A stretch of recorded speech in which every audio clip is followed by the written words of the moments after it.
Саламатсыздар ма, құрметті ұстаздар. Бүгін біз сіздермен мен өзімнің өмір жолында, яғни ұстаздық жолды таңдадым.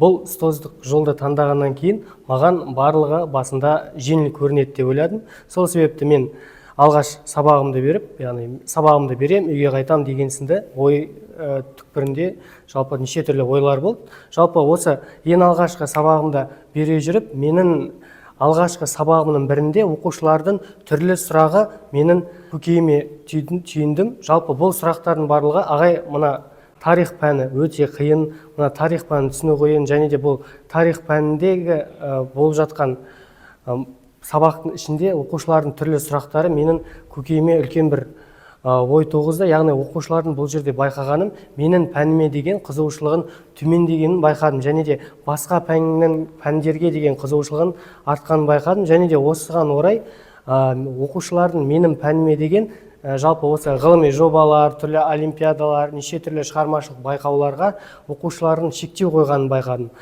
Және де күнделікті оқушылардың осы тарих пәнінен қызығушылығы төмендегеннен кейін менің де бұл мамандыққа деген қызығушылығым өте төмендей бастады. Осыны мен өзімнің өмірімді әрі қарай дамыту мақсатында өзім жас ұстаз есебінде үлкен ізденіске көше бастадым. Біздер білеміз, Жапония қаласында, Окинава деген қалада көп осы өмір сүру ұзақтығы жағынан бұл алғашқы орындағы қалалардың бірі болып табылады.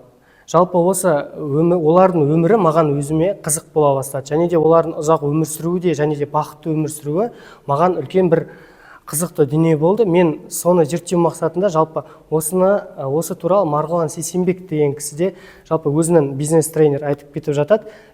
Икигай деген ұғым бұл біздегі өмірлік мақсатымызды, яғни миссиямызды анықтап береді. Яғни ол біздегі белгілі 4 сұраққа жауап береді. Яғни сізге табыс әкелетініңіз, сіздің қолыңыздан келетін қандай нәрсе бар, және де сізді не шабыттандырады деген сынды осы 4 сұраққа біз жауап алатын болсақ, осы арқылы біздер өзіміздің өміріміздегі нақты икигайымызды анықтаймыз. Бұл икигай маған қалай әсер етті? Мен жаңа айтқанымдай алғашқы сабақта бір өзімдік іштей бір выгорание бола бастады. Осы өзінің өміріме салып, осы жаңағы шаблонды өзімнің парағыма алып белгілей бастаған кезде, сол кездегі менің икигайым осы 21 ғасырдағы осы альфа ұрпақты жаңаша, яғни бізде айтамыз ғой, қазіргі таңда ұстаздар өзгеріске дайын емес, яғни дәстүрлі сабақ жақсы, бірақ дегенмен де ондағы кейбір нәрселер қалды. Себебі қазіргі балалардың ойы басқаша ойлайды. Сондықтан осы басқаша ойлайтын қазіргі ерекше балаларға осы менің өзіндік өмірлік миссиямды осы икигай тауып берді деп айта аламын. Келесі мақсатта осы әрі қарай өзіммен іздену барысында жасанды интеллект, яғни чат GPT-мен кездестім. Осы чат GPT-мен кездесіп осы іздену мақсатында мен Роджер Шинк пен Асхат Аймағамбеттің керемет сөздерін оқыдым. Олардың ойлар бойынша жасанды интеллект қазіргі таңда оқушыларға міндетті түрде қажет, себебі қазіргі альфа балдарды оқытуда үлкен өзгерістер қажет болады деді. Сондықтан мен көп мағлұматтар зерттей бастадым, және де бұл жерде сұрақ туындауы мүмкін.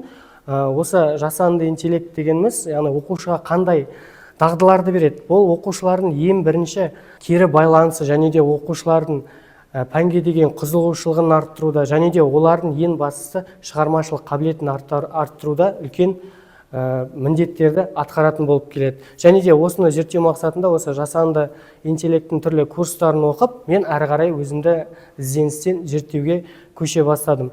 Осы ізденістен зерттеуге көшуде менің пәндерімде осы жасанды интеллектке байланысты түрлі методикаларды геймификациялар сабақтарыма қолдана келе, оқушылардың пәнге деген қызығушылығын арта бастағанын мен күннен күнге көре бастадым. Және де осыны көре бастағаннан кейін басқа пән мұғалімдерде жаңағы жасанды интеллект құралдарына қызығушылық туындады, және де менен сұрай бастады. Сөйтіп, осылай менің сабағыма геймификация мен жасанды интеллектіні қосып түрлі жобалар жасай бастадық. Соның ең алғашқы жобалар есебінде бұл бізде Ақтөбе тарихи ғажайыптары мол өңір деген жасанды интеллектпен оқушымызбен бірге жоба жасағанбыз. Бұл жоба бойынша Ақтөбе қаласындағы түрлі тарихи орындарды зерттеу мақсатында кітапша жасадық. Бұл осы кітапшаның нәтижесі есебінде осы дарын зерттеу жобалары конкурсында жүлделі орындарды иеленген болатын.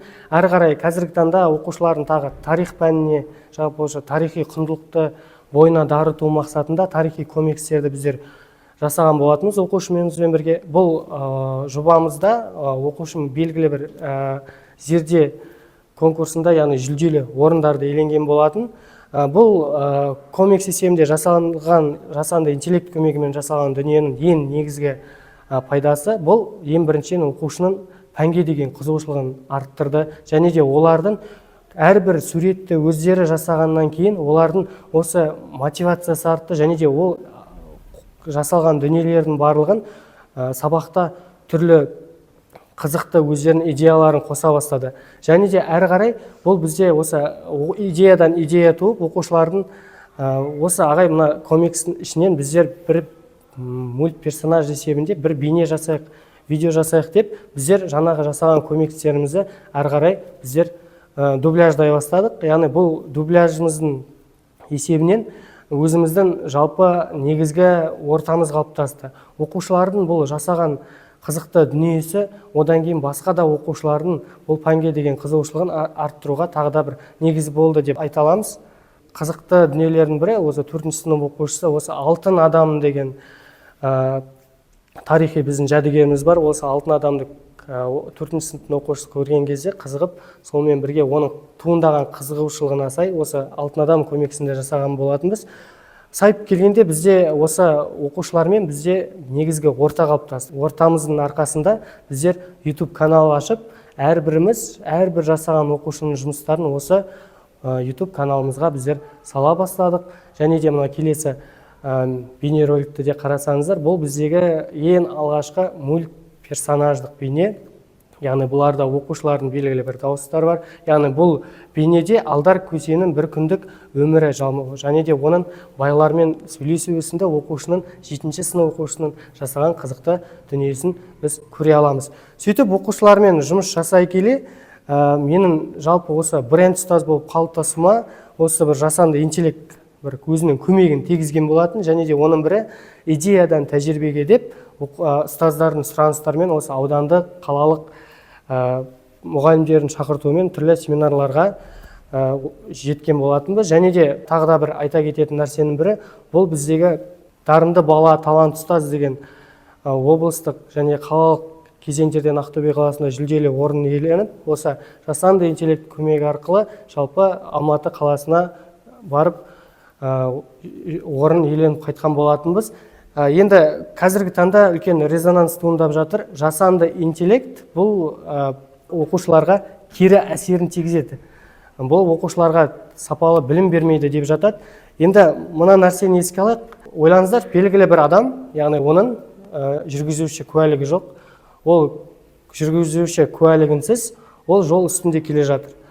Кенеттен көлігі бұзылып қалды, жолдың шетінде тұрып қалды. Бірақ ол әрі қарай не жасарын білмейді. Сол себепті қазіргі таңда оқушыларда тап солай ChatGPT-ді мысалға тек қана оны БЖБ дейміз, ТЖБ дейміз, түрлі сұрақтардың жауабын алу ғана мақсатында жүзеге асырады. Бірақ біз осы жасанды интеллектіні әрі қарай керісінше оқушыларға біздер үйретуіміз керек. Яғни біздер осыны дұрыс бағытта тек қана тек жауап беру емес, осындай дүниелерді жасауды үйрететін, көрсететін болсақ, біз онда белгілі бір жетістікке жететін боламыз. Жас маман болып мектепке келгенде және түрлі қиындықтарды шешу жолында мен жаңа дарынды балаларды аша алдым. Және де осы дарынды балалармен жұмыс жасай келе, менің өзім білмейтін түрлі таланттарымды ашып зерттей бастадым.